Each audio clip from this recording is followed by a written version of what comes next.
Call the meeting to order. We'll be hearing a series of department heads today, and we'll start with the assessor and Debbie Kopp. Good afternoon, it's Deborah Kopp. I'm the assessor for the town of East Hampton. And this is my second year of experiencing this format here, and I'm trying to follow protocol here, and it's fairly new to me. So our budget hasn't really changed that much. I come from a conservative background as far as making any kind of requests. The only thing that did change this year that I can see is our cloud hosting. And that's about the only difference in my budget. That would be under software maintenance. 5480. Yes, You said that's for a cloud. cloud hosting. Yeah. Paperwork here.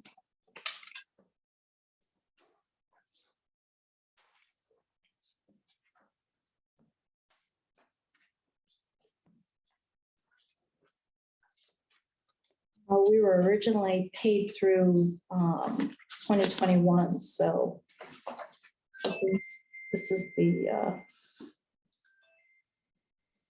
is the first year that's we Next, can yeah. pay for that. This is the second year. Oh, the second? Yeah, the second year. Picked it up in 22. Oh, okay.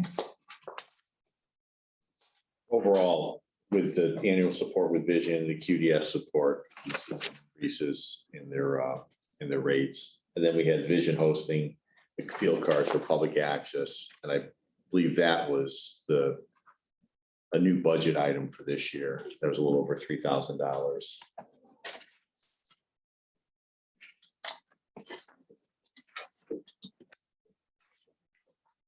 So you're taking a reduction in your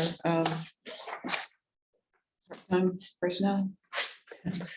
Deb doesn't probably really know about that. That's a town manager adjustment. So there was a position in the town hall that was a part-time position that was designed as a floating position between the assessor's office, the town clerk's office, and the collector's office. And there was an additional part-time position up here on the second floor in the town manager's suite. What I have done in this budget is eliminated one of those positions. And the position will house up here in the town manager's suite and will then begin to float when necessary to those other locations rather than having an assigned time, so to speak, for those positions. That's based on the fact that in the last year or so, we really haven't needed the position. It's been working well in terms of workload, and the changes that were made really, I think partially as part of COVID, those changes came around. And so reacting to that, we've eliminated that position, but we'll still provide for, so when you see the town managers, you'll see still the part-time position there, coupled with the funds that are in the other positions or other offices. Okay, yeah, I've seen that in the Okay. Does anyone have any questions? If I may just quickly, I'm sorry, just quickly, because it happens to be the first time we encounter salaries throughout the budget for non-union employees, there's a 2.25% general wage adjustment that's built in. And then sometimes that fluctuates depending on where people are in progressing through steps of union contracts, what their union contract specifically might say, or where we've got new folks coming in, there might actually be a smaller increase than that. My apologies. That's all. Thank you.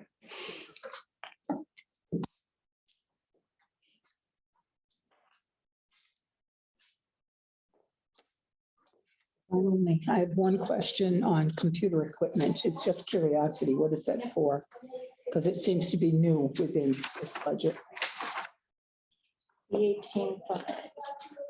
That's the laptop with software. Oh, yes. I've been advised by our IT person that eventually we're going to be upgraded to Windows 11, and we're just preparing for that. So it's all IT equipment purchased collaboratively throughout, or is Each department will budget for their own replacement. no, I know they budget for it, but is it done still collectively? Like, you know, if I'm thinking life cycle management, you know, assessor's office, like, all right, we need our one computer now. And others might, or is it done like, hey, we're going to upgrade the entire town hall or a third of it or a quarter? We have a spreadsheet that has all the Yeah. devices we're gonna replace. And our goal is between now and I think it's fiscal year 2025 or 2026 is to rotate out those machines so they're Windows 11 capable. So it is managed by, Yeah. okay, that's what I want to get. Thank you. Are there any other questions for Deb? Not I. No. Thank you. Thank you very much. Thank you. We'll jump back now to our town clerk, Kelly. Kelly, you said? Yes. She's up on the first as well.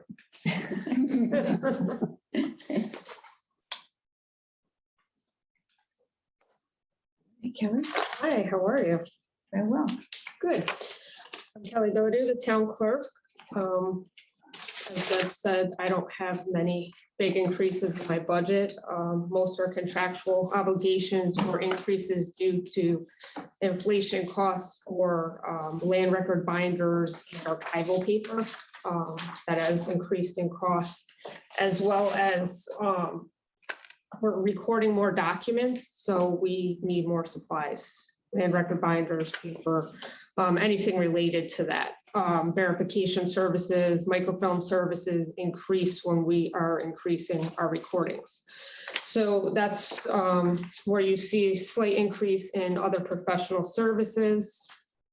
And then you see in software maintenance agreement, we have the software increase that we agreed to for our 5-year contract. It increases, the first 2 years it held at the same amount per month, and then the last 3 years it will increase $100 per month per year. So we'll see that slight increase over the next 2 years, as we're in our 3rd year of the 5-year contract. And then we have the PC, which is upgrading again for Windows 11. And we've been advised that's something that we should put in the budget.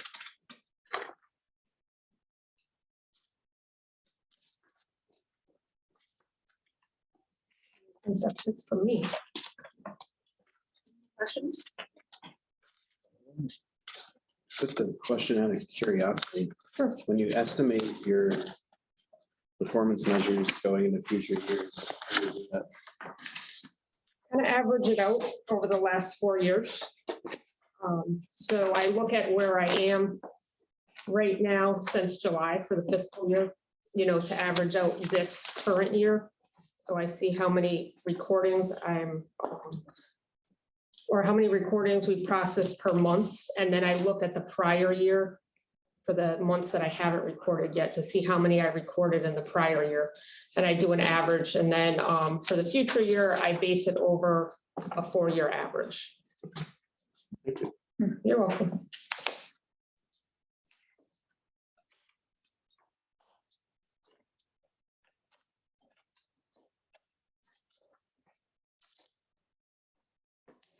Question concerning the historic documents. How much do you have left? In terms of what? Needing to digitize the historic. We're not, so Preserve. this current application that I'm going to be putting in will not be a digitization. It will be actually repair of maps. Okay. We found some older maps that were pretty damaged. And I just spoke with a vendor who came in and they can actually, there was tape put on these maps. It was not archival tape. So it's very difficult for them to remove that tape and then repair the map, but they do have a standard process. They take them to their lab and that's the plan. So we think we can cover almost all the maps that we presented to them with our upcoming grant. So we're very happy about that. But that's the upcoming project. Do you have a backlog of other projects in mind? At this time, no. Last year, we purchased a map cabinet for expansion of, map storage. Each year, we kind of just see where we are. And this time we were with maps. And as there's new developments coming, to the table, maps came up and this Okay. was the time. So, Great. yeah, Thank you. you're welcome. Any other questions? Thank you very You're much. welcome. Thank you. Have a great evening. Thank you.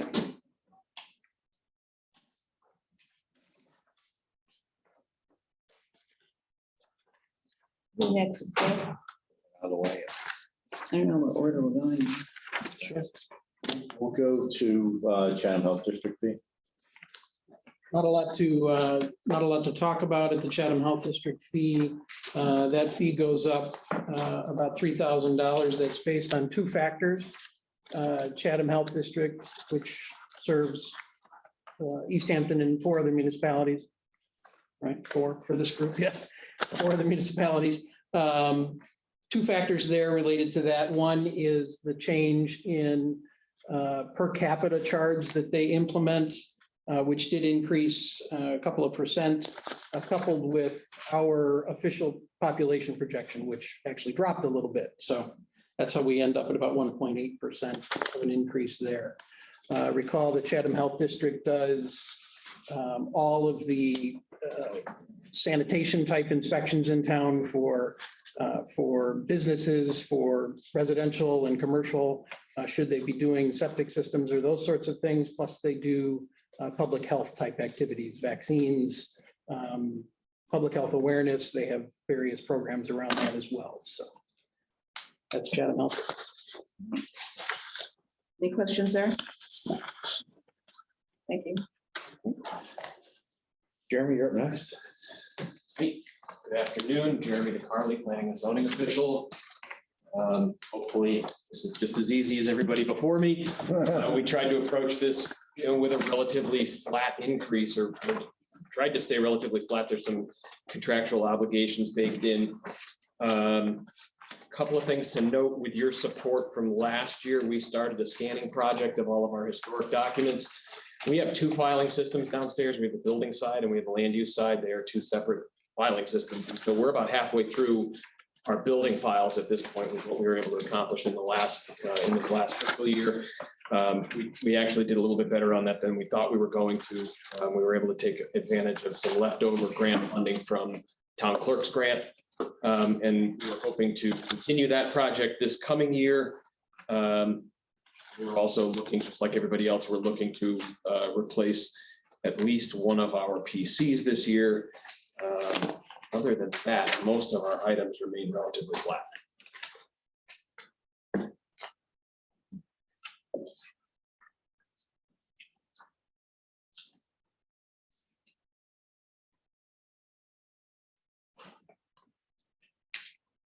You'll see our year-to-date expenditures this year are a little bit wonky in some categories, and that is due to the fact that we have been operating with a fill-in building official. So you'll notice our part-time budget is way out of whack from where it should be. But our goal, of course, is to fill that position and get these numbers back to where they should be.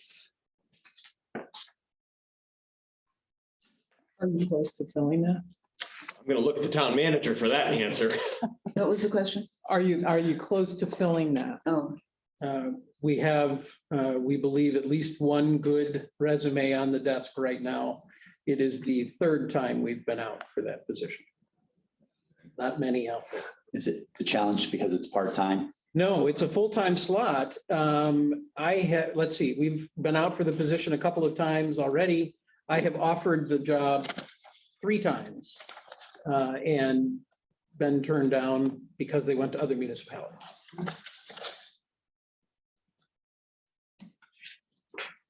Under All other those purchase- management have been chewed out sufficiently for stealing my building officials. Under other purchase Assuming services, they're offering. year to date, you have 9,999. What's happening there? And then only ask for 7. I'm Yeah. sorry, which line are I'm you looking sorry, at? 5590. Oh, 5590. Yeah, so we have, some of that is because of the, so we're over budget on that line by 924, and that's partly because of the grant that we were able to take advantage of from the town clerk's leftover from that, what is that grant called? The Historical documents. That's the one, thank you. So the 2 departments divided that grant this year, and some of that overage that you see there is the piece that the planning and zoning department received. Right. Okay, so you assume you're just gonna need the 7,000 for next year? Yeah, well, and the 7,000 was based on a quote that we received about 1.5 years ago, just in preparation for this current fiscal year's budget process. And our goal was to do the scanning project over a 3-year horizon. We may be able to get away a little bit shorter than that. We'll kind of see how this year goes and next year.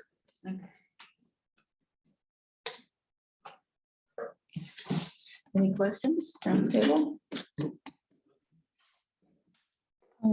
I do have on your books and periodicals, historically, you only use like not even 1,000. And year to date, it's not showing anything used. Is that seasonal, is there a certain time of year that you're using the money? So that gets tricky. And primarily what that's used for is to purchase a new set of code books when a new code is adopted, which Okay. was supposed to have been done this past year. And that's why we had money in there in this current fiscal year. Okay, That got pushed off to October of this calendar year. So we should see that new code set come into effect October 1 of 2022, in which case we'll need to buy a whole new code set. Now, of course, if the state comes back at us in June and says we're pushing it off another year, then you're going to see that essentially not get used, and we're going to be asking for it next year. So okay.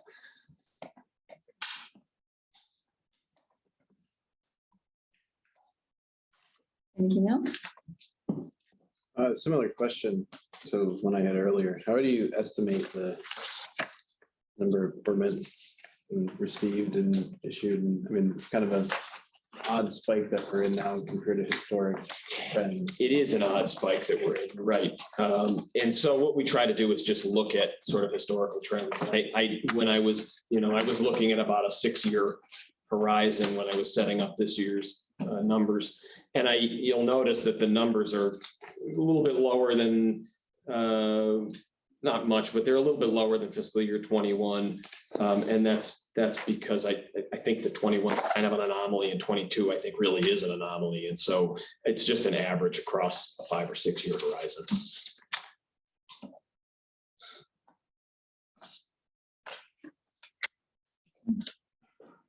Anything else? Very much. Okay, thank you. Easy Thank you. enough. Right.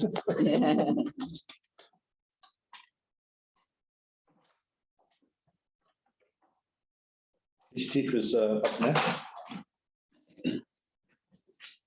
Somehow I don't think this is going to be. Never know.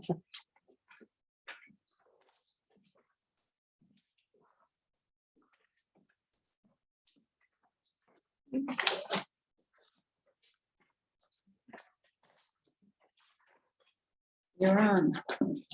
Well, good evening and good afternoon. And again, for those of you that don't know me, my name is Dennis Westner. I'm the police chief. Do you know everybody at the table? I believe I've met, these Russell? were the only 2 we met. So everyone else, Thank you. So, good evening, everyone. I'd like to take this opportunity, to thank all of you for allowing me to speak on the proposed budget of the police department. Let me first start off by saying the police department's budget represents a public safety budget, not a mere operating budget for just any town agency. The police officers represented in this budget are coming to work every day, even during the COVID-19 pandemic, responding to calls in which it is known the person is COVID-19 positive, and are performing their duties during a time when assaults against police officers are at an all-time high. I know this year is no different than any other year. No one wants to raise taxes. No one wants the mill rate to go up. And I often hear this is not a good year to increase staffing or increase our overall budgets. But when is it really ever a good year to raise taxes? In April of 2018, when I was hired, the authorized strength of the department was 15 full-time officers. At that time, I had several conversations with the previous town manager about my concerns with the staffing level of the department and our ability to provide the necessary services to the community. I told him my goal was eventually to get the department to 20 full-time officers. Based upon our staffing levels at the time, there were far too many times when there were only 2 officers working on any given shift. The department holds the R1 or the first responder status for the entire town. We are required to respond to all medical calls as well as other calls for service. So we get there before the ambulance, do CPR, triage until the arrival of the ambulance. Sometimes these calls, such as domestic violence calls or CPR calls, require multiple officers, at least 2. When only 2 officers are working, that leaves no other officer covering the town. I set out to increase staffing in 2018, but before doing that, I did an analysis of the department's staffing, specifically the amount of times where there were only 2 officers working on any particular shift. I reviewed the following time periods. From July 17, 2017 to June 2018, and discovered 56% of the time there were only 2 officers working in town. I also looked from July 2018 to December 2018 and discovered 55% of the time only 2 officers were working. Based upon these numbers and the efforts of the town manager, the Board of Finance, and the town council, it was approved to increase staffing by 1 officer for the 2019-2020 budget year to bring the full-time officers to 2016. During calendar year 2019, staffing levels still showed 50% of the time where there was only 2 officers working. This is because we had not hired and trained the new officer approved in the 2019-2020 budget. During fiscal year 2020-2021, I was again given 1 additional officer to bring the staffing level to 17. The department had a very difficult time filling our approved positions. This was not only something that was affecting the East Hampton Police Department, but local PDs in Connecticut and nationally. Also, we had 1 officer that retired in October of 2019, bringing our department staffing level down to 14. We hired Officer Kavanaugh in November of 2019, which would have been our 16th approved officer, but he ended up filling the position vacated by Officer Wilcox. In September of 2020, we hired 2 officers, Officer Stephen Warwick and Officer Sori Kamara, who brought us up to full staff to 17 officers. Just as we get to 17 officers, in December of that year, Sergeant Paul Batista, retired after many years of dedicated service, dropped our staffing levels back down to 16. Unfortunately, we had 1 officer leave in July of 2021, which dropped us back to 15 officers. July 2021, we hired Officer Sokolowski, a certified police officer from Chicago, which brought us up to 16 officers. And we recently hired Officer Brandon Lenois from Waterbury Police Department. It brought us back up to 17. Just as we got to 17, we had another officer retire after 25 years, bringing us back down to 16. In January of this year, we hired Officer Garofalo, which brought us back up to full staff of 17 officers. He's currently in the police academy and is slated to graduate sometime in August. He'll complete approximately 16 weeks of field training before being able to be on his own sometime in December of this year. Retirements, the loss of an officer, and the difficulties in recruiting qualified candidates left us in a situation where we were constantly running a recruitment process and conducting background investigation for about 18 months. I have 2 officers right now with 20 plus years of service that can retire anytime. No one has mentioned that they're leaving, but you never know. During the fiscal year of 2020-2021, the budget cycle, we had several issues that impacted our staffing levels. 1 officer went out for surgery in June of 2020, and he was out for 30 days. 1 officer was out for Family Medical Leave Act for approximately a month in December of 2020. 1 officer was injured in a motor vehicle accident and was out from March 1st to April 8th. During the 2021-22 budget cycle, we had one officer that was out with an arm injury that occurred off duty. He was out from June 1 to July 16th of that year. And additionally, I had 4 officers that were out with COVID during the last week of December 2021. You can only imagine my text while I was on vacation. Guess what, Chief? 4 officers have COVID. And finally, I have one officer who is a member of the United States Air Force Reserve who completes monthly drills once a month and 2 weeks a year.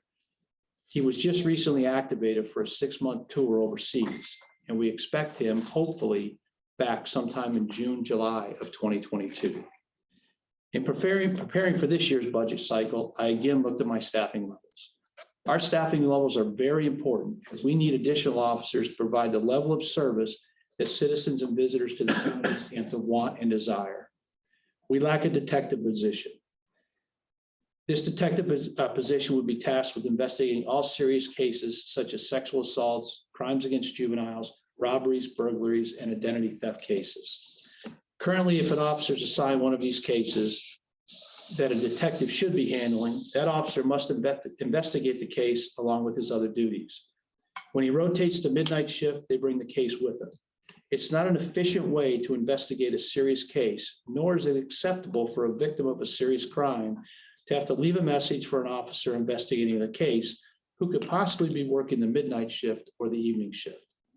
Interactions with the courts also occur during the day shift, not the evening shift and not the midnight shift. The detective position could provide outreach to businesses and residents in the form of crime prevention efforts as well. Additionally, I have a serious need for a second in command position, which would be a lieutenant's position. In 2014, the previous chief, John Cox, understood the importance of a second in command position and presented it to various boards in town, but it was never approved. With the added requirements placed on the department across the state as a result of the passage of the Police Accountability Bill, there are more mandatory tasks placed on departments than ever before. The bill requires all police agencies to have body-worn cameras and in-car cameras in place by July 2022. And thankfully, from the various boards, we were able to get our body-worn cameras in place well before the deadline. We're also required to be accredited by the Commission on Accreditation for Law Enforcement Agencies, CALEA, as I'll refer to it, by December of 2024. This is just to name a few of the things that we are now required to do. CALEA requires an agency to comply with over 400 plus standards in order to achieve and maintain accreditation, which initially is a 3-year process to complete. The standards contain files that must be filled with department proofs of compliance. Once initial accreditation is achieved, the department must continue to fill the files with proofs on an annual basis. CALEA is not cheap. This is why you see an increase in my operating budget of $8,475 just for this mandatory task. It is not just the money that it takes to achieve CALEA accreditation. More importantly, it's the time required to achieve it. Many agencies dedicate a full-time police officer to this task, and several chiefs state that on average, an officer will spend approximately 20 hours a week just on accreditation. This is 20 hours a week that I do not have time to dedicate to CALEA, nor can I do it with my current staffing levels. There are 94 police agencies in Connecticut, and only 26 are CALEA accredited. We are not in this alone. Other departments have the same battles that they have to overcome. One of the duties of the lieutenant's position would be to be the accreditation manager. The other duties would be overseeing the department's training to ensure officers maintain their required certifications, administering the fleet, which can sometimes be a full-time job, monitor the department's body-worn camera and in-car camera systems, and as it can some take several hours to download videos to prepare them for court or release to the public, as well as being designated the acting chief in my absence. Additionally, the lieutenant would be responsible for the investigation of any complaints made against any of the officers in the department, and he or she would forward this investigation to me for review and possible discipline. It provides another layer of review in the investigation of complaints. And additionally, it provides a succession plan for when I eventually leave for this lieutenant to potentially step up and become the next police chief in the agency. As a sergeant, there is no possibility of that ever happening. The question I am sure all of you are asking, does increased staffing really lower the percentages in which there are only 2 officers working? And I believe the answer is yes. In 2018, 2019, the percentages you may recall were between 55 and 56%. In 2020, it dropped down to 49%. And in 2021, it did rise to 52%. But as I've outlined before, we struggle to fill our vacant positions. So yes, I believe increased staffing will lower the percentages in which 2 people are working. And I must clarify the fact that if we have 2 officers doing CPR and now we have an accident, we have no one to send. With the implementation of our new computers in the police vehicles, which we were required to purchase to be able to run the new in-car camera systems, and the programming of the modems to offload the videos, as well as the programming of new cameras, this was all left up to me. I am the chief of police, not an IT person, but the town only has 1 IT person to service the entire town. And he is extremely busy. I encourage any of you just to walk into his office to see the work that's stacked up behind his desk. He has several laptops, several desktops that are waiting to be programmed. On average, I spend about 45 minutes to an hour on each one of the cars just for the camera systems. So you'll say, well, we have 9 cars, that's 9 hours. But that's 9 hours that I couldn't spend doing something else, like preparing for CLIA accreditation. With the new system, there are issues after implementation, and I often have to troubleshoot the camera systems as they're new, and the officers are still getting used to them. On January of 2022, there were only 2 officers working. Both were called to assist a marshal in serving a protective restraining order in which weapons were involved. While they were dealing with this case, there was a serious car accident on Route 66 and 16, which they could not respond to until they cleared their existing call. In January of 2022, at about 1:34 in the morning, 2 officers were working midnights and they had a DUI arrest, which turned into an assault case. At 01:59, a medical came in, which required 1 officer to leave the assault investigation to go to the medical. 1 officer. 1 officer with the prisoner, 1 officer with the medical. On January 13, I only had 2 officers working, so I had to assist with the software upgrades to our radios and portables, which lasted roughly 6 hours. January 22nd at 7:53 p.m., there were only 2 officers working, and they were dispatched to an assault investigation involving 2 individuals. One of the individuals received facial injuries, which resulted in the arrest of the other person. The person was brought back to the station for processing, and during that time, a domestic violence case came in. 1 officer stayed with the prisoner, and the other officer went alone to the domestic. This is not good officer safety. Due to the seriousness of the call, we requested assistance from the Portland Police Department, who quickly scrambled 2 officers to back up our sole officer. Coming from Portland all the way to East Hampton takes time to get there. In January 24th, we again only had 2 officers working on the midnight shift. They responded to a theft shoplifting incident at the Citgo gas station right down the street.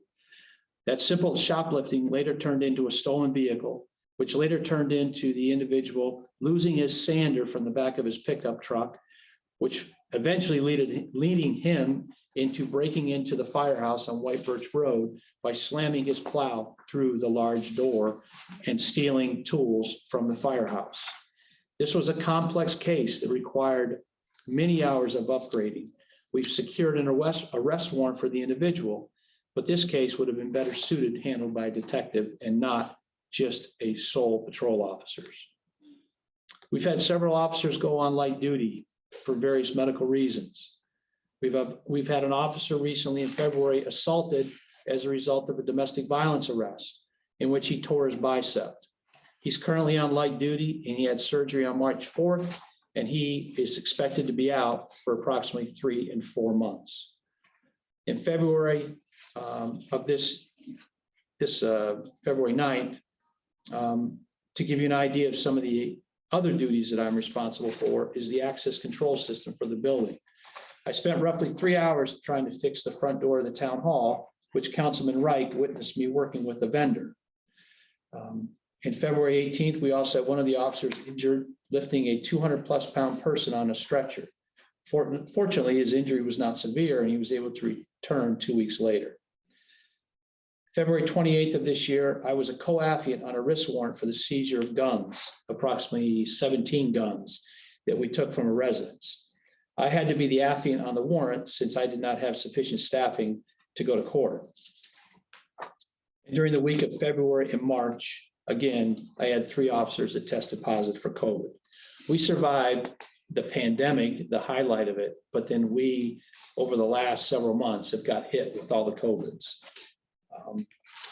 And most importantly, during the month of January through March, and as early as 2 days ago, we've had to investigate 4 sexual assaults involving women and children. These cases were handled by patrol officers, not a detective, who were assigned to rotating shifts. These are complex cases which require extensive follow-up investigations, but the officers assigned had to work these cases while handling the other calls for service that come in. Oftentimes when there are only 2 officers working. This is not an efficient way to handle sensitive cases. The victims deserve more. They deserve a detective assigned to their case who's just dedicated to the case without having to be pulled away to handle other calls. I've been a police officer for over 34 years, of which 4 of those have been the chief of police for the town of East Hampton. I believe I am a good judge of my staffing level needs. This brand new police department was built with expansion capabilities. 22 male lockers and 4 female lockers, and additional office space. Why not let me use it? Obviously, someone envisioned the department expanding, because if they didn't, they obviously would not have built a building with expansion capabilities. I'm asking for 1 additional officer and an increase of $25,000 to convert one of my current sergeant's positions to a lieutenant, my second in command. And I ask your support for my proposed budget. And I know that was very long and prepared, but I thought it was very important, as I've been told that any new positions need to be justified, quantitative and qualitative. And I think it's important that you understand, because you're all town residents.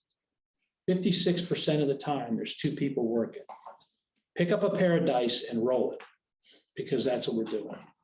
The officers of the department do very good work all the time. They're like a little mobile mass unit. They go in there, they solve the case and go on. We can do better. I want them to do better, but that's only going to come by increased staffing. And I think once we get up to staffing, more staffing, we can be much more proactive. There's things we want to do in the town. We want to hold citizen police academies. We want to do things with the schools. It's difficult to do that.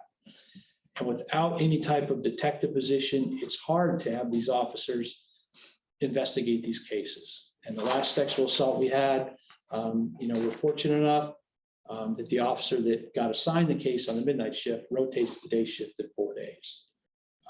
But it's just not sufficient. Along with the other budget items, the biggest part of my budget is the $111,000 that the town manager outlined in the budget last night. And that's basically for the police officer position, the startup costs associated with it, the proposed academy class, as well as the purchasing of uniforms for the lieutenant and the police officer. Some of the other major increases that you will see in the budget is specifically line item 5330 under professional and technical services. That 8,475 line item is what it will cost for us to participate in CALEA. That is the initial startup cost, which will probably drop down a little next year. Every 4 years, we go through the cycle, and when we are accredited, we have to pay for outside assessors to come in, and we're on the hook for their airfare, meals, hotels to complete that assessment. Now, the only silver lining in that line item is it potentially may go away. There is a House bill that has met with favorable approval to allow police agencies to either go with CALEA or state accreditation. The standards will go from 400 plus standards to probably 320 plus standards if we go with post accreditation. Post accreditation is state specific. It's standards set forth by our police academy, Police Officer Standards and Training Council. If the legislators pass and allow police agencies to pick either post state accreditation or CALIA, that 8475 would go away. The work doesn't go away. The standards are still there and all of the file stuffing is still going to be there. But that big ticket item dollar amount will go away every year.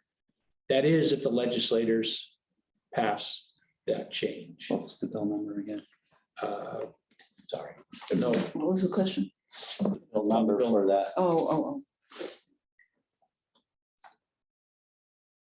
I need to get you off track. No, I no. apologize. One of them is S Bill 135, and then the other one, the House Bill. I will find that for you. It's a 4-digit one. I should have known that. I'll find that. In the 5480 account, you'll see an increase of $7,850.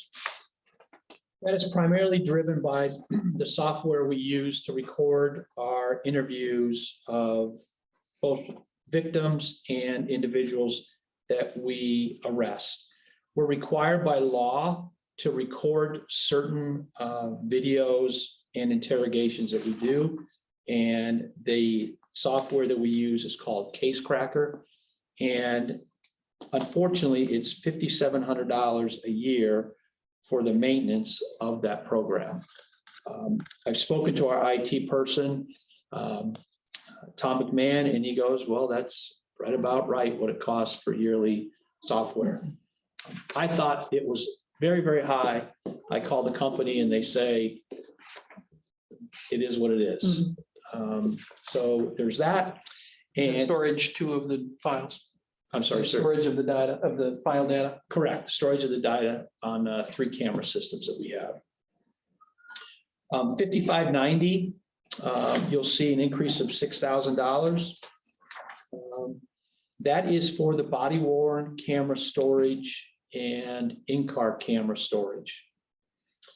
Our video storage is in the cloud, and we have unlimited storage on our in-car camera systems, and we have shared storage on our body worn camera storage. When originally I budgeted for the in-car camera systems, I budgeted somewhere in the neighborhood of 100 and some odd thousand.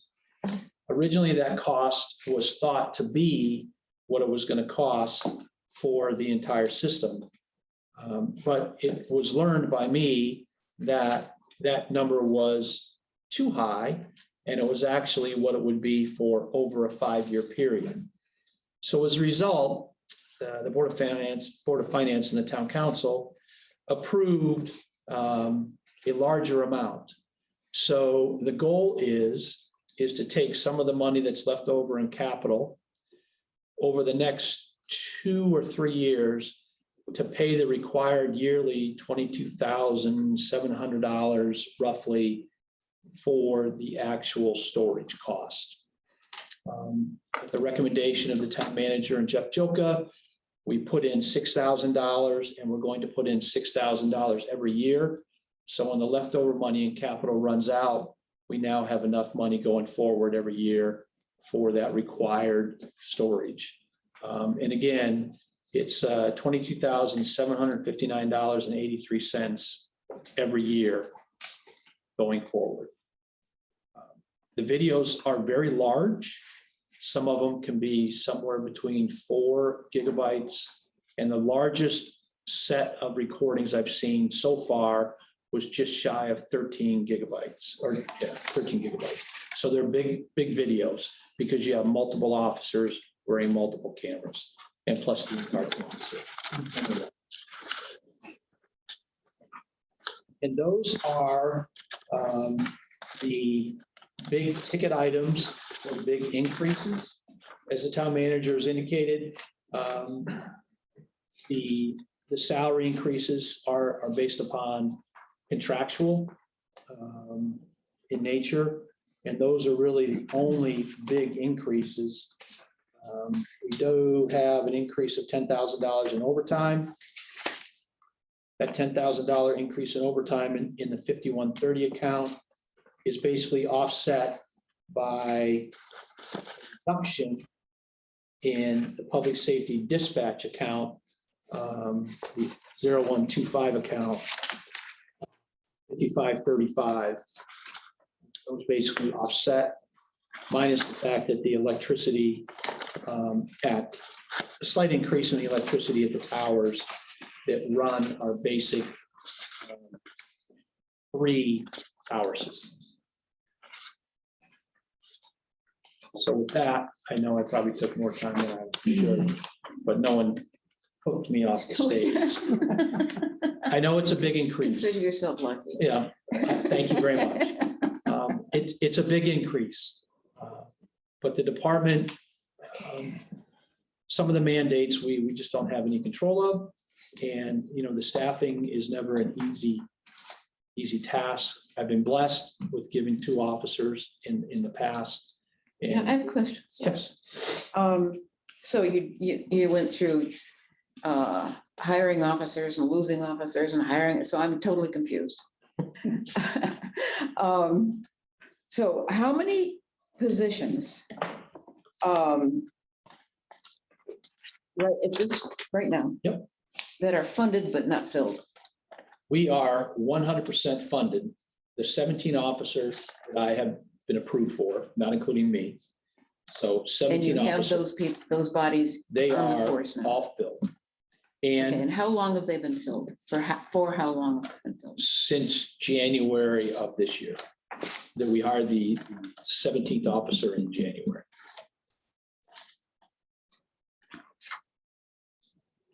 I have several questions, Chief. On page 49 of our book, the number of medical calls Mm. has doubled. What is the reason behind that? So we had a drop in medical calls during COVID, where we were told by our medical control facility as police officers to scale back our response to medical calls. Because not only do we have to respond to medical calls, but we're also police officers, and they did not want police officers to end up getting sick. So we scaled back the medicals, and now the medicals have increased. People are going out and about, and we've just seen an increase. Okay. And it's kind of, you can't put your finger at how you've seen the increase, but we've seen just an overall increase in the medicals.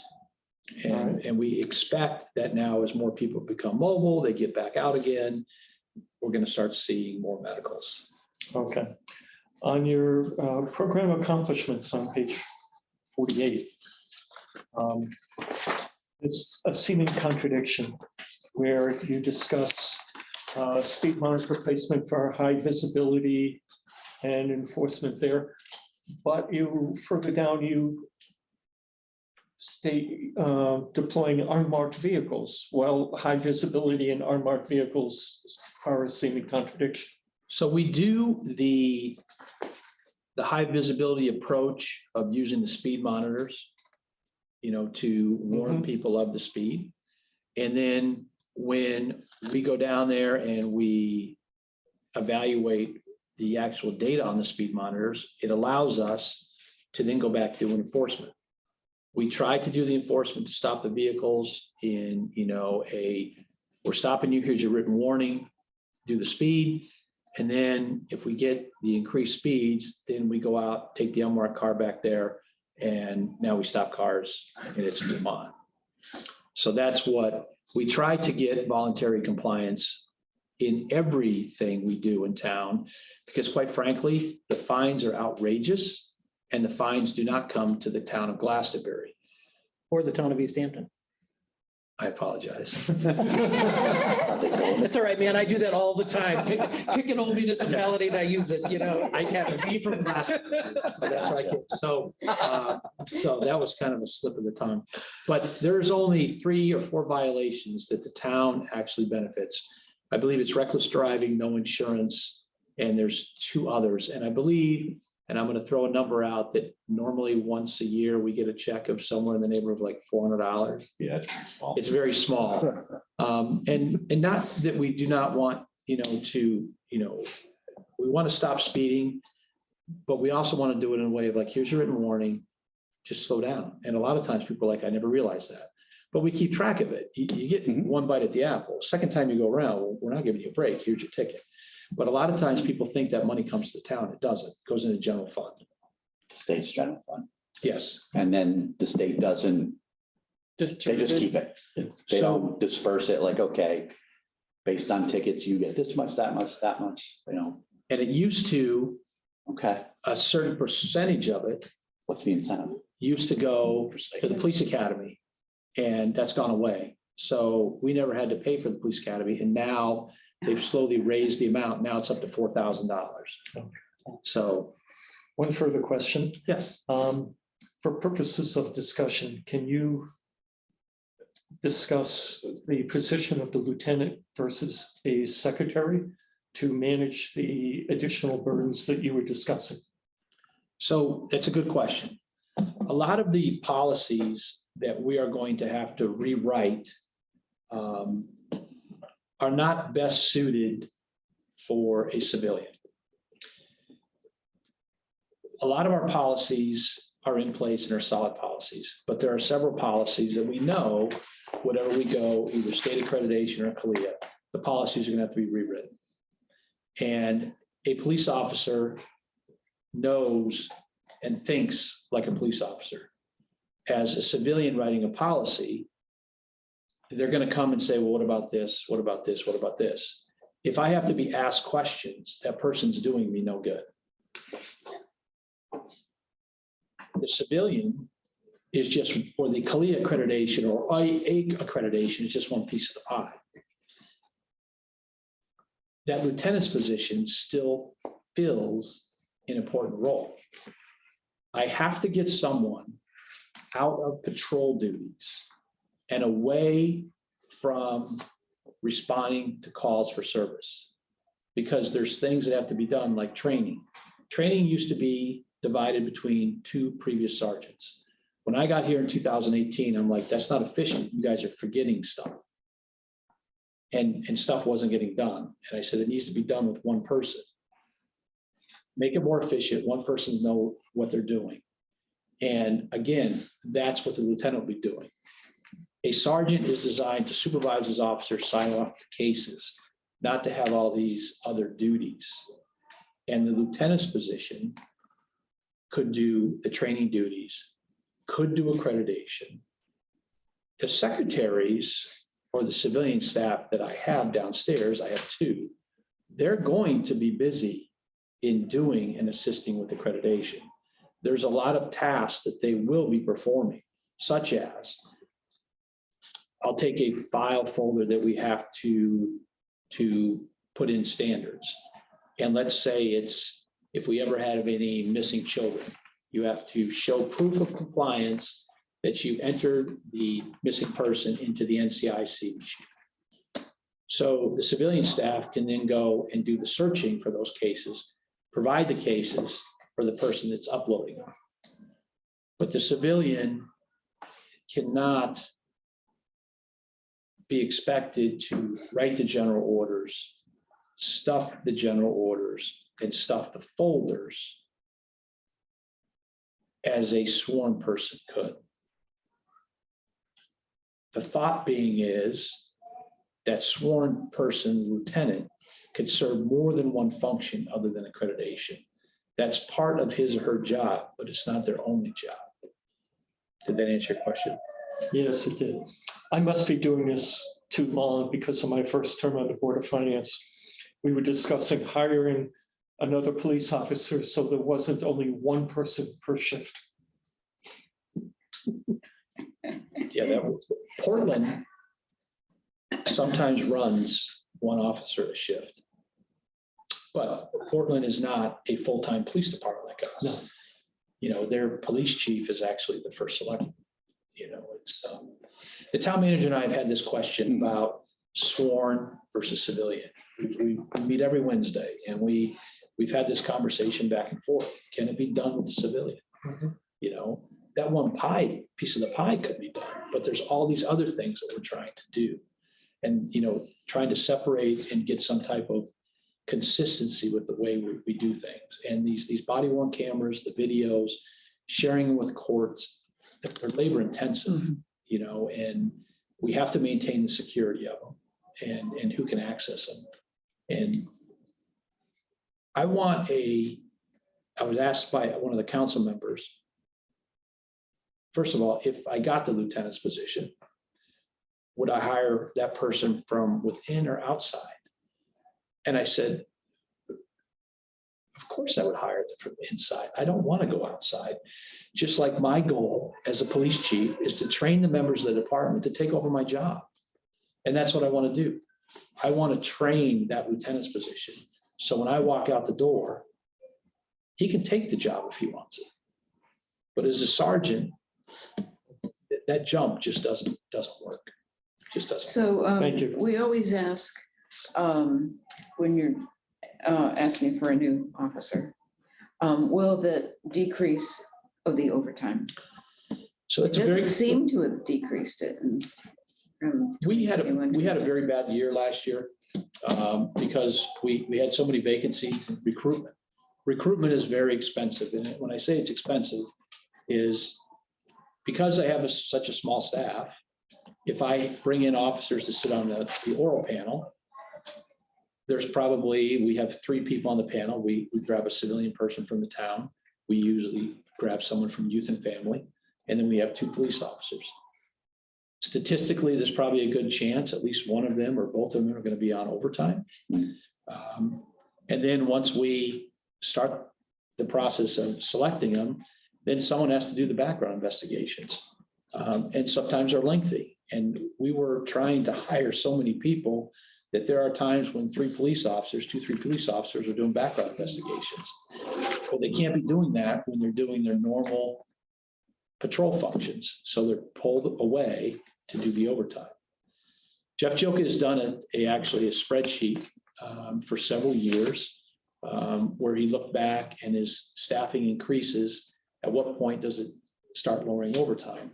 And I'm not going to speak for him, but it would take several officers increased in staffing to see that drop. Is that correct? Yeah, I think from what I've seen in our history that there isn't right now with our staffing, our historical staffing, there isn't a huge correlation between officers and overtime. You'd expect more correlation. You have more officers, your overtime goes down. We really haven't, at least with our current staffing levels and historical staffing levels, we haven't really seen that. No. And it seems like something always comes up too. It also sounds like the nature of the overtime isn't to just cover a shift. It's all these additional things. Yeah. So putting someone on to do a regular shift doesn't solve that problem of covering boards and recruitment and everything else that you're talking about. There is some overtime, Some, but- as you pointed out, with backfilling shifts, Right, specifically during this year, because as I because of probably the vacancies. the vacancies, and then I had officers out injured. I've never had this many, and I hope it never happens again, officers that have been out injured. I've had the officer deployed. And contractually, I have to provide at least 2 officers a shift on all 3 shifts. And if an officer gets injured on the midnight shift and another one gets offered or injured, I don't have the ability, according to the contract, to take someone from the day shift and put them on the midnights. I just can't slide them there. I'm stuck contractually of not being able to reassign them. So, and then if I take that person from the day shift, it's going to leave me light on the day shift. So it's kind of like a slippery slope. If everyone's healthy and we get the staffing and, I am positive that the overtime that I expended last year is not going to happen unless we have something major. But as you say, I can't control it. In 2018, when I was here, we had 5 fatalities in that year. And they were almost one right after another. And that's all hands on deck. All the officers are working, trying to deal with the accidents, trying to deal with the investigation.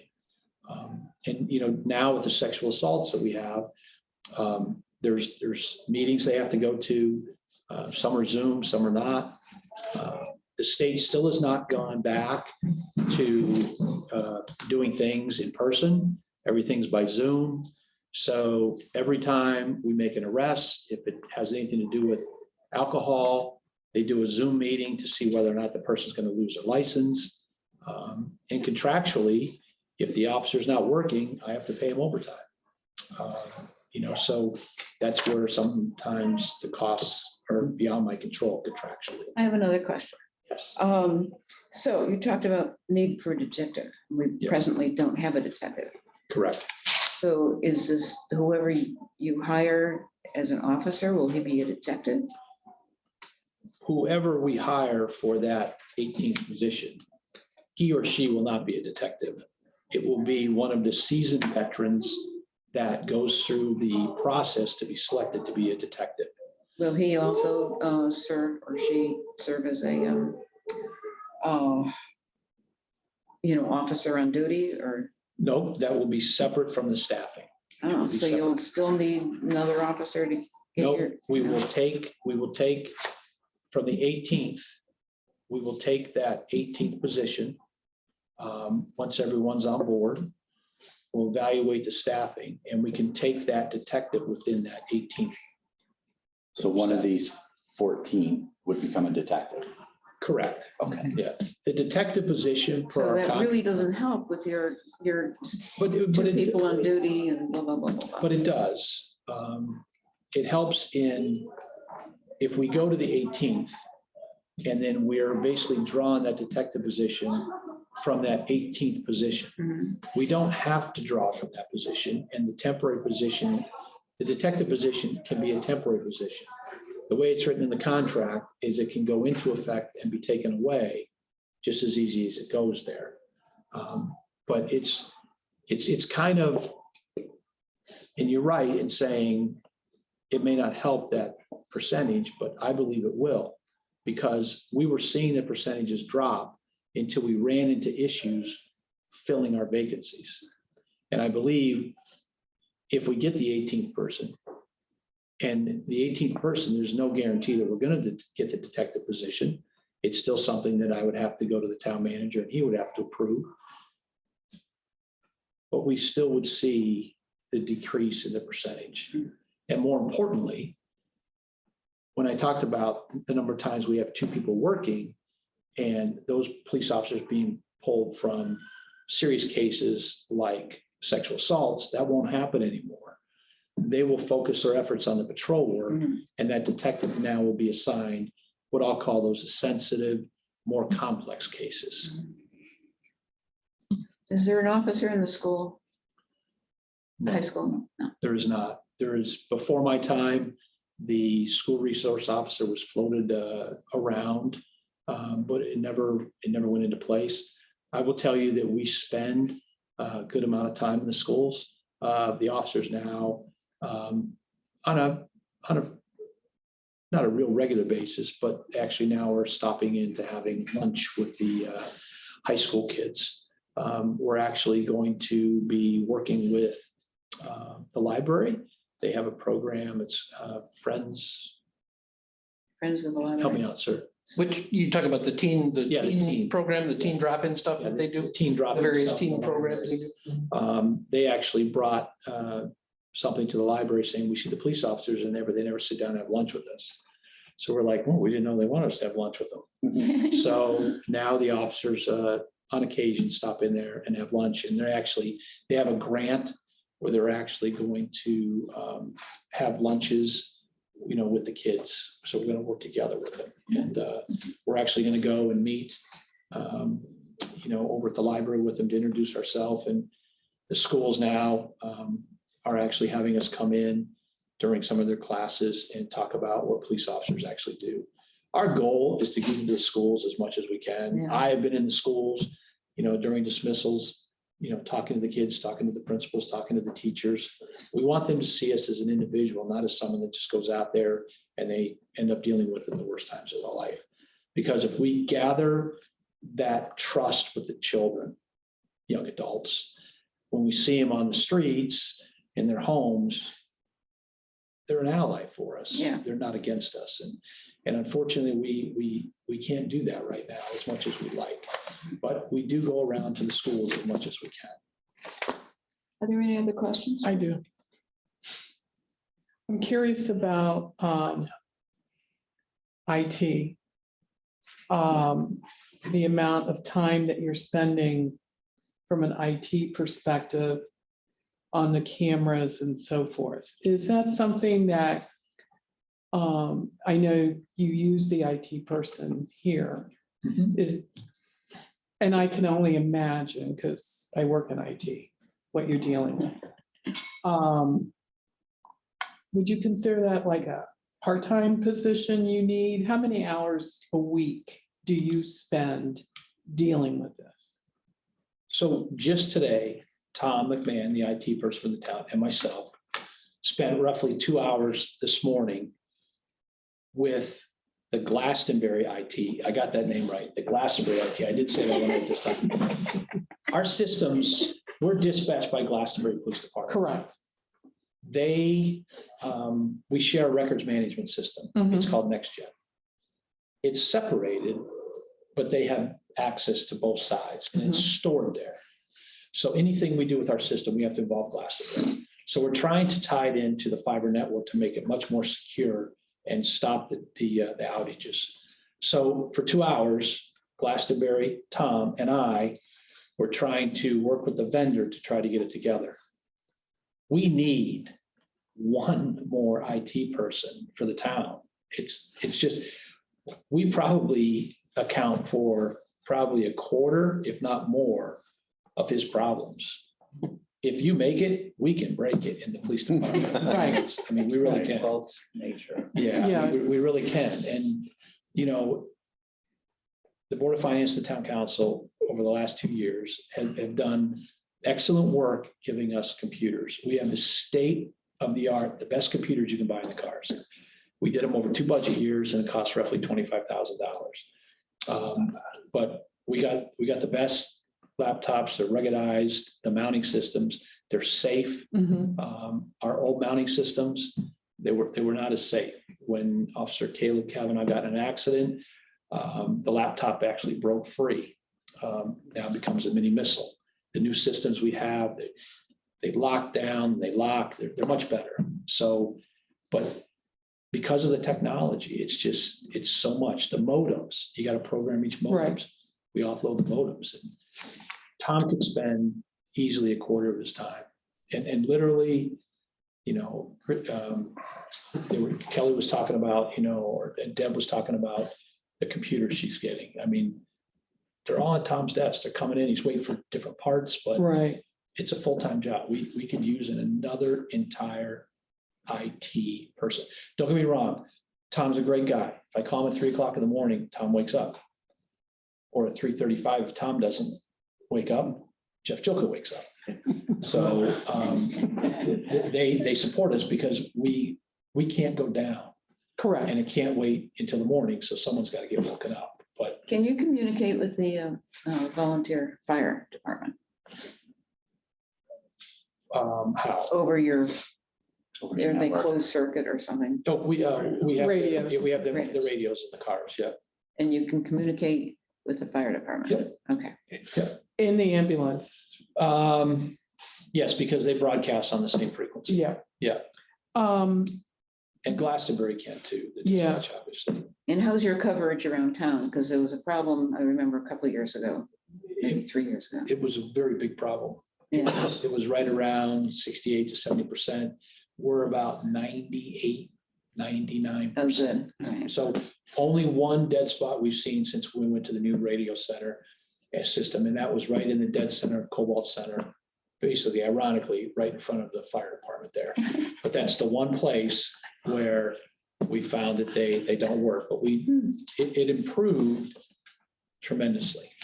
Okay, thank you. Now, I have another question. You perform, just out of curiosity, are you the guy that does the maintenance or the doors here too? So I I'm don't, just curious, I like, don't fix how the did you door. get that job? Because when we were doing the assessment and interviewed for appeals, you came in and said, easy. Well, the reason why I came in is because the front door is broken oh, okay. and they ran a wire through a hinge, which they never should have done. And the town manager actually figured out how to fix the problem, but So now you're on the hook. but the access control system for the town, I control the fobs for the town. Okay. So because that's part of the access control system, the vendor we use, I have to work with him Okay. to get the door fixed and manipulate the doors with the software. So is that another job that an IT specialist could perform from a software perspective? So it wasn't a software issue, it was a wiring issue. Oh, okay. Yeah. this- Hardware. Hardware, yeah, the software Okay. works fine. It's the wire that trips it. So Okay. the answer is no. Okay. But it still could be. Yeah. Okay. I'm going to go out on a limb here, and I, just for discussion purposes. With the discussion about the ambulance services, and I've been observing calls. One happened on our road this winter, and I noticed you guys were, the police department was the first responders, and then I was here in town at ACE. You guys were the first responders. And with the proposals and discussions taking place, going to an outside service, getting the coverage we need, would certainly lighten the burden on the police department. Would you be relieved of being a first responder if we went to an outside service, say like Middlesex? And I know this is a loaded question, but I see down the road over the next couple of years, the town's growing. Mhm. Maybe it's going to slow for a little bit, but with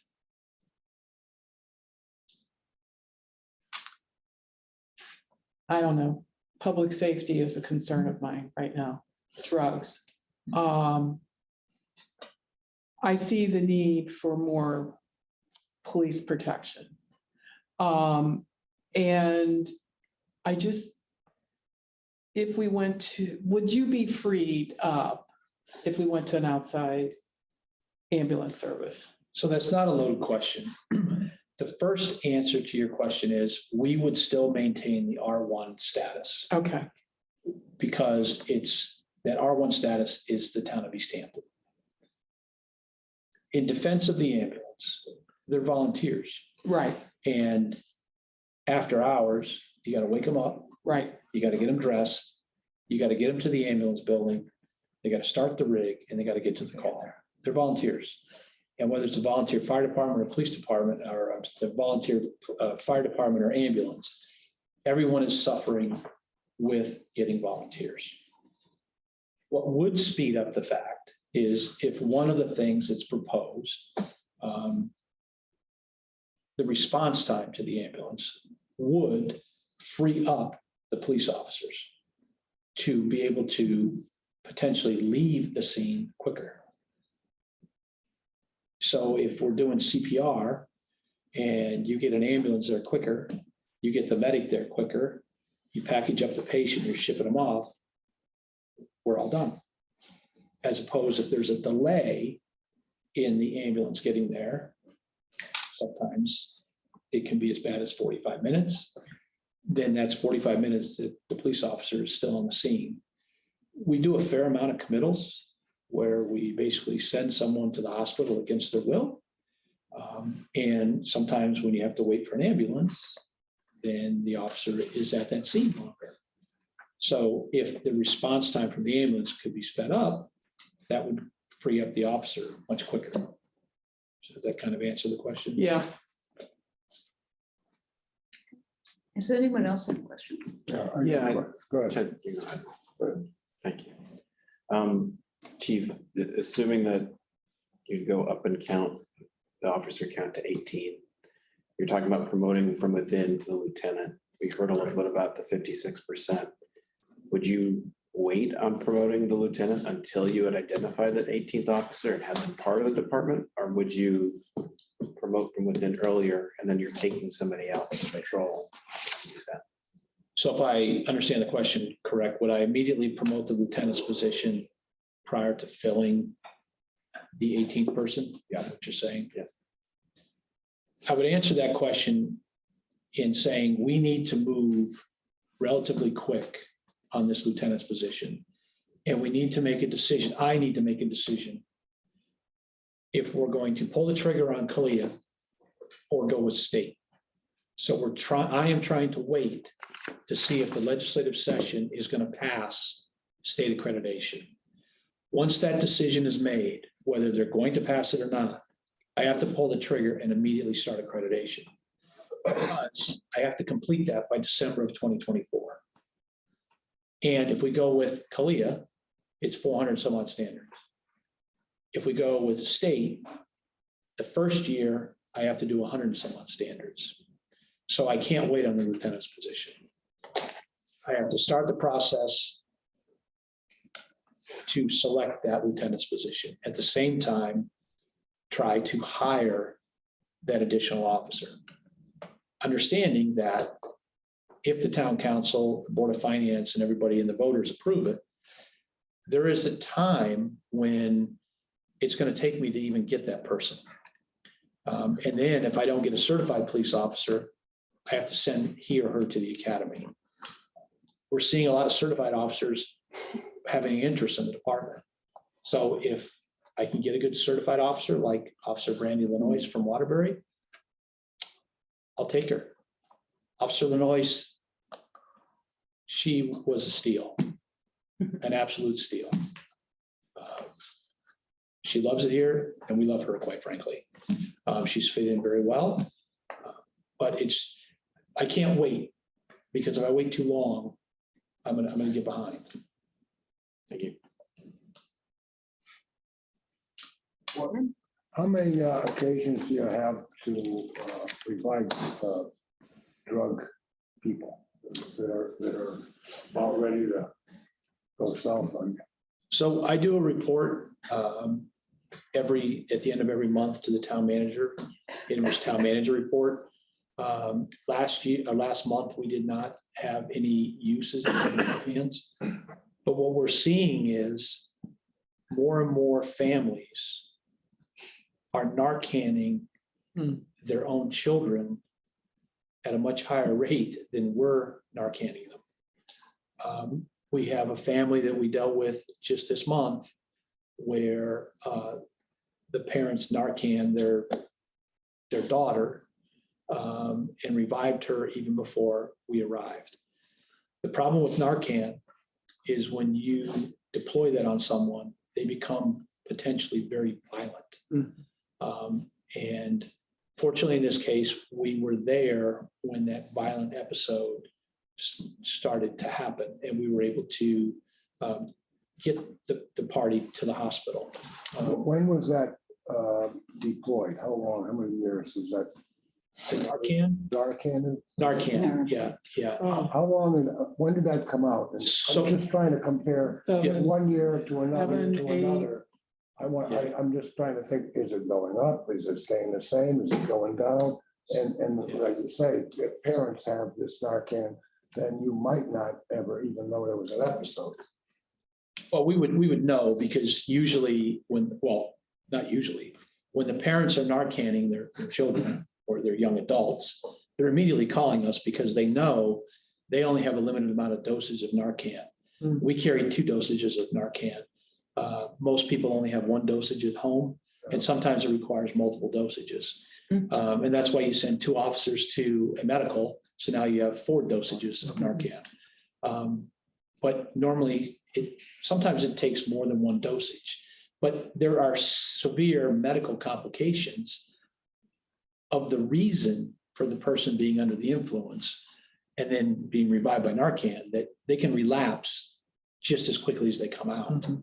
And sometimes they literally sit up. What are you doing? And they go back out again and you have to hit them again. But we will see like, and I didn't bring those figures, but you'll see 1 month where we'll have like 3 cases where we Narcan, and then we'll go 2-3 months with no one. And then we'll have 1. And we don't see this huge increase. Okay. You know, you see, it's like a little bump. The worst month we ever had was 3 Narcans. And in one case, there was actually, we Narcan the same person 3 times. So, but we have now partnered with a individual that actually works in conjunction with us, where if we have a situation where we Narcan an individual, we give him the family's contact information, and then he comes out and makes a home visit to the house. We started that about 3 weeks ago, and now he does follow-ups with the families. And it's hopes that having an extra proactive step that we never had before, that we can start getting some of these people in long-term treatment programs, because that's the only way you're going to resolve it. And we haven't seen the success because it's only been like 3 weeks. But it's grant funded, and we're hoping that we can see those Narcans go down to 0. Narcan's expensive. Not that you're trying to put a price on it, but it's like $50 a dose. Now, who does drug investigations in your department? Do all the officers, if they come upon, pull somebody over and they're out of it, they have to do their own investigation on that? And Correct. do they pinch them or not? And Correct. go to court for them and all that. So, Yes. so these new detective or lieutenant would get involved in that, or would they be advisors, or would they be working with the officer because of workload or something? In other words, the detective and the lieutenant job, I mean, can they be a little more diverse than what you're saying in this presentation? Absolutely. The detective position is going to be our court liaison officer. He's going to take the prisoners to court. Yeah. So I don't have to hold over an officer or take someone from midnight shift to go to court. And they can be involved in the big drug cases.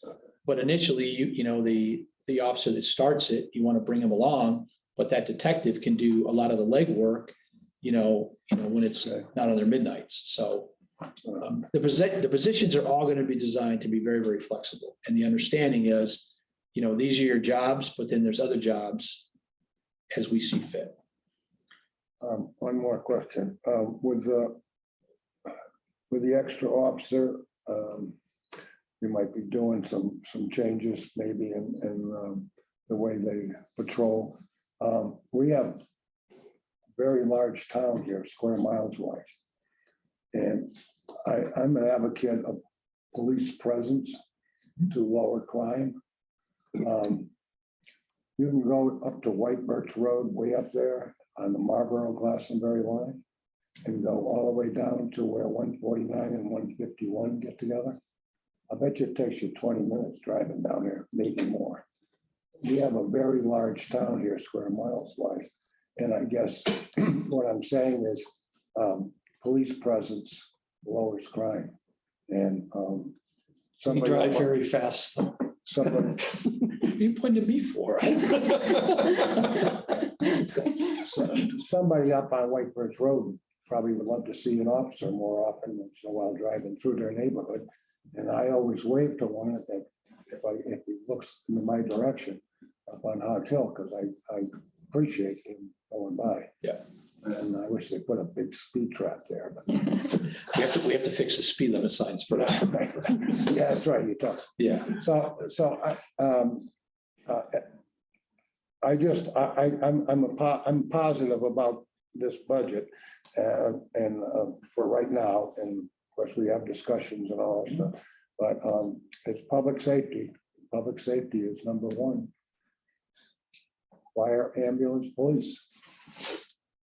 So you do a great job, and your officers do a great job, and it looks like I might support your budget, but time, we have many more meetings, many more deliberations. Bridget, any questions? No, I know most of this stuff, just listening to my son. Yes, I know, I know. Yes, I just had a question more out of curiosity about thank you. career development. So it's important to me for folks and being in the military myself. There's always paths. So when we get a new officer and, hey, I want to someday be the chief of police here in East Hampton, without the lieutenant, do they have to go somewhere else in order to get that experience as a number 2 or whatever? Or can someone contractually or legally or whatever make the jump from sergeant to captain if we were to promote in-house? So the sergeant to lieutenant would be in-house. Is that what I you mean, if we didn't have the lieutenant, could a sergeant jump to captain? No. Or is that So a sergeant, if, experience aside? I'm Yep. just saying. so say for example, if you said you don't like the word lieutenant, you want to be captain.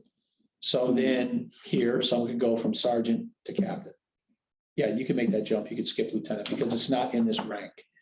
A lot of times, to answer your question, if another law enforcement agency is looking for a captain, depending on how they write the job description, they could say a lieutenant or a sergeant, with X amount of experience can apply.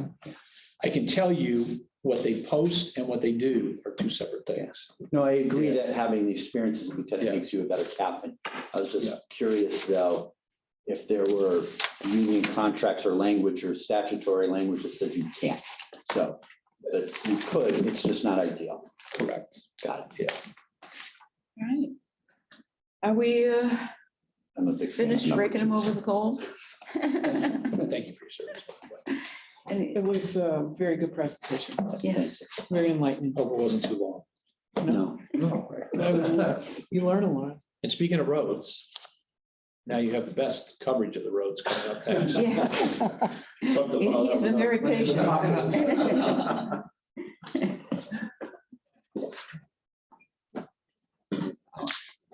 Thank you. Thank you. Thanks.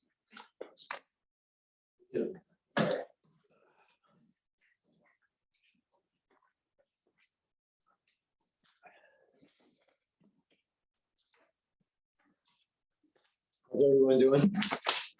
Very good. I'm Matt Walsh, I'm the Public Works Director. So looking at the list here, the first item is the cemetery care budget. Basically what I'll do is I'll go through each one of these things one at a time, and go over any increases.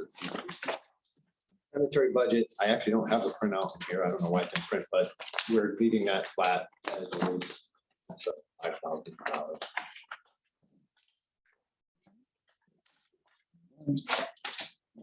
So moving over to my administrative budget, in general, I've left it very flat with a few decreases, and the biggest increase being on the salaries. Again, those are contractual, the 24,000. I also increased line item 5590 by 5,000. That's due to an increase in the cost of cleaning out the catch basins every year. That cost has gone up, and also the cost of doing our annual line striping has gone up. So in order to cover those costs, I've increased that line item. Everything else I've left flat, and that results in a 2.3%. I'm surprised. I'm sorry. Ask questions, jump in, please. I'm surprised that there wasn't an increase in road materials because the asphalt is petroleum based. Right. So it's funny, yeah, and I was gonna get to that budget, that's a separate. I'll one, let you but- go. Go Yeah, ahead. but I'll speak to it now. I had mentioned to Dave about that. When I prepared the budget, this was kind of before a lot of the stuff that happened that we're dealing with now. But in talking with Dave, I think I'm pretty comfortable, at least for this budget year coming up, so because I've already got my work kind of planned out and budgeted, between the capital and really with the road materials, the bulk of that is for salt. And on whatever's left over is throwing the paving, throwing in paving. So because of those two variables, I think for now we can just leave it be. And then maybe we'll see, hopefully, oil come back down and things calm down again. So I'm pretty comfortable with leaving it where it is. How do we do this year with salt? Right now it's salt, we're pretty much on average. We're, I want to say the last time I checked, we're right at about 140,000. Does that sound right, Jeff? Something like that. I don't know if you know off the top of I your don't head. know off the top of my head. Somewhere around there. But it's been pretty much an average year. Don't quote me on that number. I wasn't expecting that question. That's all right. We're doing okay. Actually, no, I think I'm gonna have 140 left. So for paving for this year coming up, that's right. Yeah, that's what I just looked at, 140. So of the. So Matt, approximately, Around here.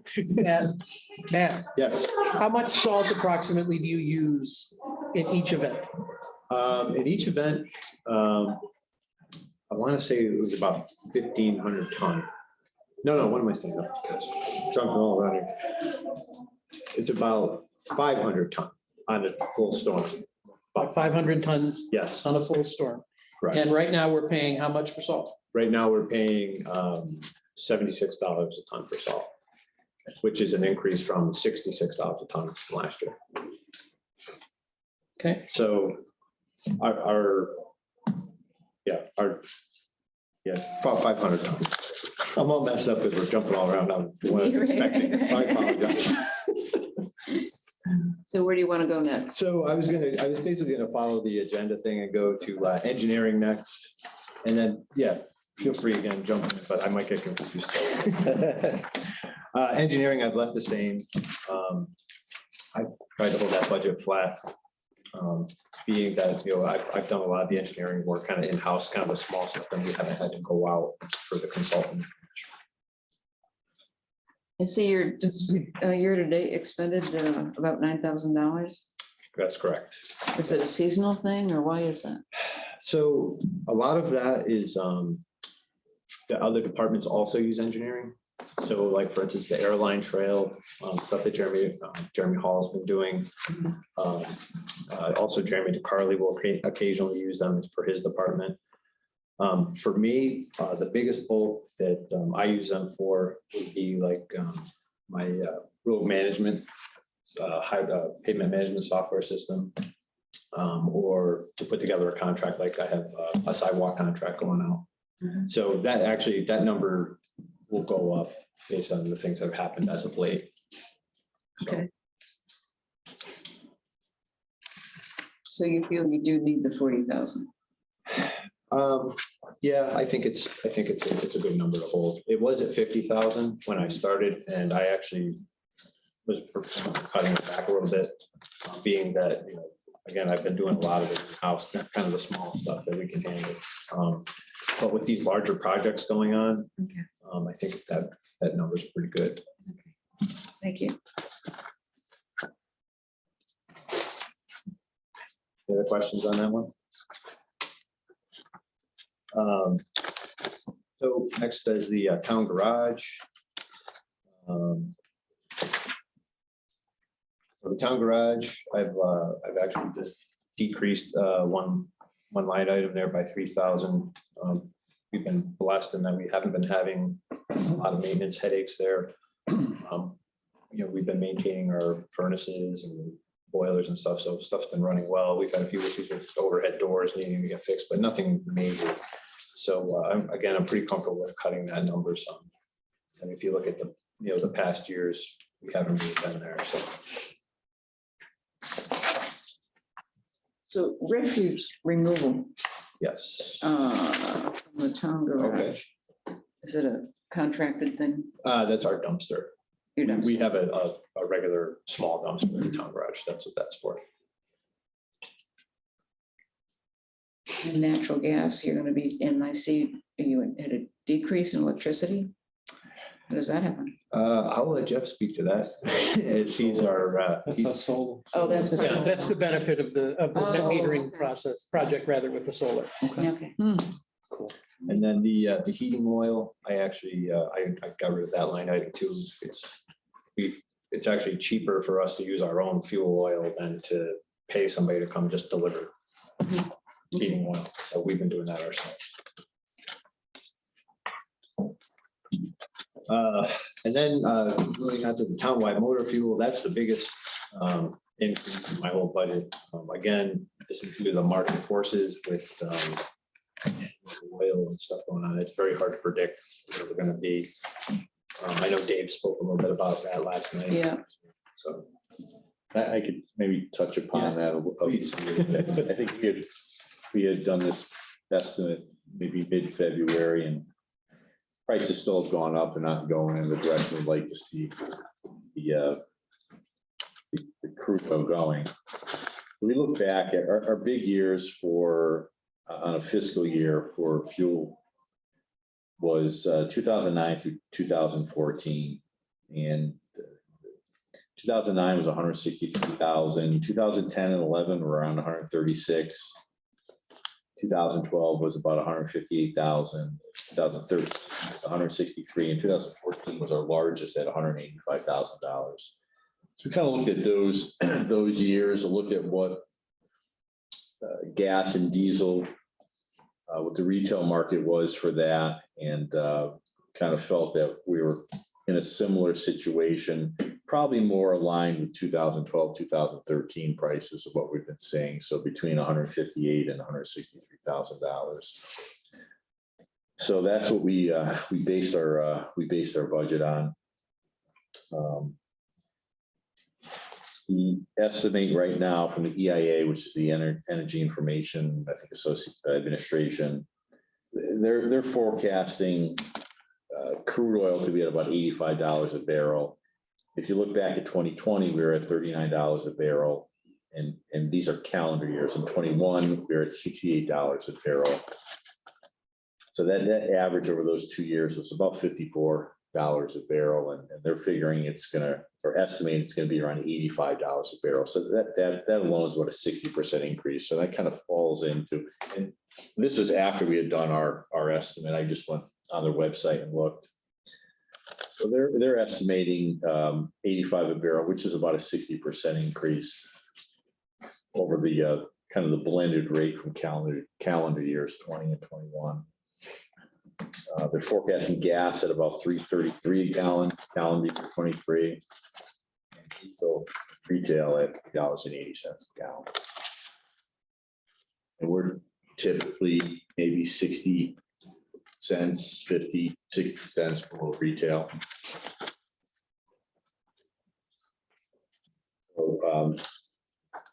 So, that number that's in there might be a little tight right now, but as Matt had mentioned, we do have contingency of $30,000. So that would be a backstop that we might have to use in case those numbers continue to trend upwards.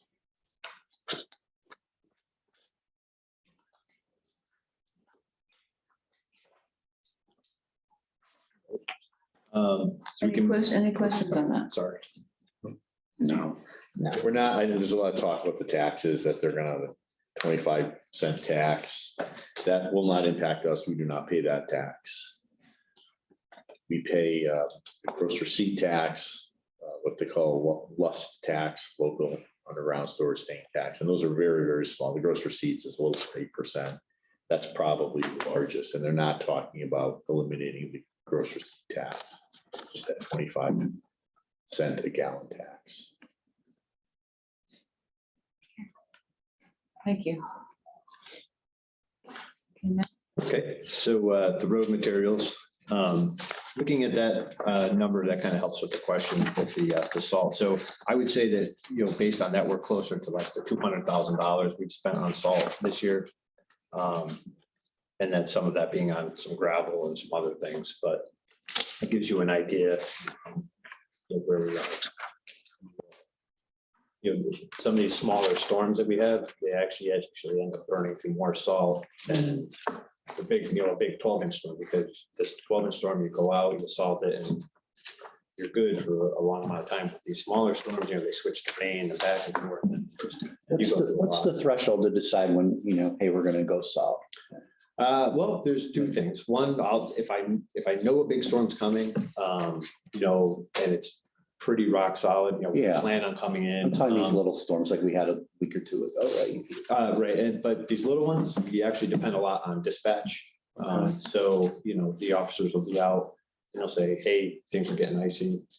Can you guys come out? Sometimes if I question, you know, I'll actually call the officer back and say, hey, you know, we actually just got back in, or, you know, is it just one area that's salty or that's icy? Because then I can send out just, you know, a couple trucks. Okay. You know, so we kind of judge it that way. But most of the time, it's a full, you know, that'll be 2 o'clock in the morning. And they'll be like, yeah, it's. Yeah, and I started early. understand it's a safety first type of mentality that you have to have, Right. but Right. it's not like my driveway where I'm like, all right, it's gonna be 50 tomorrow, so screw it today. I'm not. Right. Exactly. So, yeah. And If you'd like to start that movement in town, we're all behind you. Hey, my family grew up in Bridgeport, and oh God, what was the name of the mayor? What's that? No, well, no, not back then. We actually had a socialist mayor, but his adage was, God put the snow there, God can take it away. All right. wow, that's like out Wisconsin, right? That's right. Northwoods, yeah. Good Irish name. Yeah. I'm not ready to propose that yet. But we're done with the salt now. I can get my cars out of storage. I like that. Yes, I agree. Let's stick with that. So yeah, and then whatever's left, I will put towards paving or other road maintenance items. So that's why that's kind of a variable. We talked a little bit about, so I'll switch gears again to the transfer station. One of the biggest driving factors there is the waste removal for the bulky waste. There's been a lot of discussion about the Mira contract and that, you know, we've opted out of that now. So I think that it's going to make for a stable environment. I don't know, Dave can speak to that a little bit if he wants. So I think holding that 115 is going to be safe for the bulky waste removal. We'll see, because we don't have a contract now, right? That's right. But I think we should be good. We'll dictate. Right. It's going to be, But everything we're hearing from the market is that they can beat Mira. right. This is why we recommended the town leave. Yep. And really, that's it for me. I don't think I'm missing anything else. I'm open to anybody has any questions. I know it's kind of short and confusing based on my. One question Yes. under program description, page 101. Yes. You mentioned the maintenance of village center. What maintenance are we responsible for the village center? We do all the sidewalks. Oh, And okay. we also do some mulching down there. We do the garbage down there. You know, so we do things that kind of try and keep it nice. Okay, thank you. And we also plow, obviously, and the sidewalks with snow, like with the big storms, we actually have to go truck out the snow because so that's one of the biggest things we can do. Are we pretty much done with the ash trees, dead ash? I wish I could say yes. We're gaining on it. Yeah. I think it's gotten better and better since I've been here. Eversource has been a huge help in the work that they've done. I don't know if you guys are familiar with Hog Hill and Daniel Street. That was actually a freebie by Eversource. They said, hey, where do you want some trees out? Well, They did that for us. So those are 2 roads that we constantly have problems on. So, but then even with our own stuff that we've been doing, I think we've really chipped away a lot at it. And I think you've seen that over these past 4 storms. There haven't been nearly as many power outages as we had been having. So I think it's been good. But there's still some out there. yeah. So in my yard. Any questions? On page 108. 30. Special technical services was in last year's budget, not in this year's. Can you just help me? That's stormwater runoff, I think. Oh, yeah, the stormwater, yes. So at one point, while we're still in the industrial permit, There was a requirement that you had to take stormwater samples to a lab to get analyzed for discharge, but we passed that point in the permit where now it's just visual monitoring. So you have to go out, you during a rainstorm and say, yeah, that's clean water. It's pretty simple. So there really isn't a need to pay somebody to do that. Okay. Good. And I know, Matt, you're listed under community center, which. Oh, okay. That's Steve now. Fontanella, but So we want to go to page 118. Between I didn't even print that out. myself, we could probably answer most of the questions. Maybe have So- Steve Fontanella come in. Yeah, so remember, when we say community center, we're referring to the building that houses the senior center and the library. Yep. And this is basically the maintenance and upkeep activities related to that. So, aside from the little bump related to the ongoing salaries of the individual that works out of that space, Mike Angeli, the rest of it is Steve's assessment on what he thinks he might need to run those buildings, to run that building rather. We did knock down electricity. That electric is not part of the virtual net metering. So we did adjust that down. So cleaning services are not being cleaned or what? Year-to-date expended nothing? So that's sort of, that's supplemental for where, because Mike does most of the cleaning, or Paul, when they're, the individual that works here, Paul Tails, and Mike Angeli kind of cross each other when one is off. That's really for specialized cleaning services, whether that's carpet or things of that nature. Yeah. Cold storage building.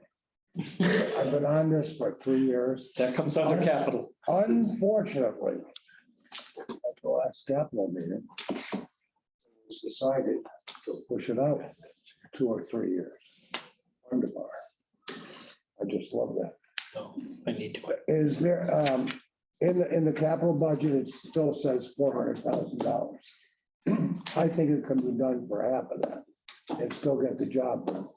And I'm wondering, is that on the back burner now because the capital committee decided to push it off for at least 2 more years? Well, so I've been listening to the capital committee. I know there was kind of multiple concerns in trying to follow along. So the 400,000 initially, that was from my original proposal for a steel building with a concrete floor.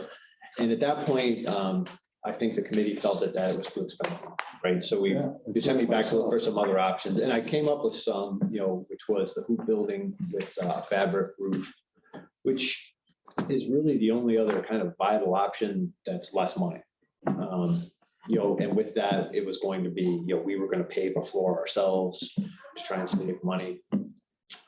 So that was what I presented to this current capital plan. And I believe that they didn't want the temporary, then they went back to wanting the steel building, which brings us back. So I gotta be honest with you, I'm not sure what the plan is. I know that the committee talked about, rather now looking back, and if they're going to do some other bonding to tie that building in with that, to try and lump it together to get some savings with a bond. Who else can- I talked to a guy, I'm sorry, go on. I know you're not a building construction expert. Vertical guy. And this might sound a little primitive, but what would happen if you took 10 telephone poles, put them in the ground and put a roof over it? And put some kind of a block walls on it. And as a conversation I had with you at one other time, instead of paving it, you can put trap rock in it. And then when you get the money for some paving material, throw the paving material over the trap rock. And I can't believe that would be over $200,000. That's probably a viable option. I mean, but again, like with something, you're still gonna need building permits. It has to be designed from a town, like, it's not like we could just go do that ourselves, you know what I mean? So there's still gonna be a cost associated with that, Yeah. with engineering and, you know, the permitting and even the steel roof, like you're gonna need a steel roof, that's, you know, gonna have to be designed. So, The town has to pay the town to permit? well, no, I mean. Pay the cost of the permit, but we still need to get a permit. Right, we'd have to Oh, get, okay. All we'd have to have right. design drawings, right, design drawings. Transfer it. Permit, right, for a building permit, design drawings, so, you know, that's not cheap. So I'll, to be honest with you, based on having to do all that, my gut feeling is it probably would cost the same as the steel hoop building that's already pre-designed. Really? Gut feeling, I don't know, you know, it's steel decking is not cheap either. And you figure you gotta support all that, so you're gonna have steel girders underneath trusses, so you have to have a truss system, you know, to design for the snow load. So I get it, and I get where you're coming from, but I think it's probably gonna be significantly more than we would anticipate. Okay. Very good. So I talked to a man, I met a man who he's not a town manager, but he's a paid strong mayor, I believe, of a town on the Hudson, population 13,000. And he had the same problem. And he used a storage container, shipping container. Yep. That was actually one of the things I looked into with these hoop buildings. They actually use the storage containers as a base. Yeah, So- and he put it on the gravel bed. Yep. I actually have several storage containers. I love that. You what? I had several storage containers up there. Oh, is that Oh, right? yeah, that's where all my overflow kind of goes in there, so. I Yeah, How much are they? about $4,000, but you can't fit a truck in there. Oh, I thought, now, see, I thought this cold storage thing was for small machines, like your paver, like the skag mowers, no. No, well, at least I thought the intent was to be able to get the trucks and the big equipment underneath. So, We have this big enormous truck that cleans sewer. the Vector, Oh, the back truck, Yeah, yes. yeah, that's outside now. That's outside. yeah, so those storage containers are usually like 8 by 10. You know, Oh, no, they sell them big, but if they're that expensive. but no, they're like 8 feet wide by 10 feet tall by 40 feet long. Yeah. So, but what I have seen people do is they actually will line them up and weld them together. There are ways to do it. You can stack them. You can stack them. Make houses. Yeah. Yeah, I've Yeah, seen I that. lived in them for Yeah, a there year. was one up Right. in Vermont, a house made out of it. What do you have outside right now? They did. Oh, boy. So most of all of our heavy equipment is outside, the construction equipment, except for the paver. I think you were on the tour originally. We did kind of fabricate a shed out of one of our old jet racks to kind of get that under cover. The Vector truck is outside. I believe there's 2 dump trucks outside. All of our regular fleet, the smaller dump trucks are all outside. Where's your smaller equipment? Sheds. And we actually will stuff things that we're using all the time, we'll stuff them into bays of the regular garage. So it's tight trying to keep the stuff, but it's the storage containers are very helpful.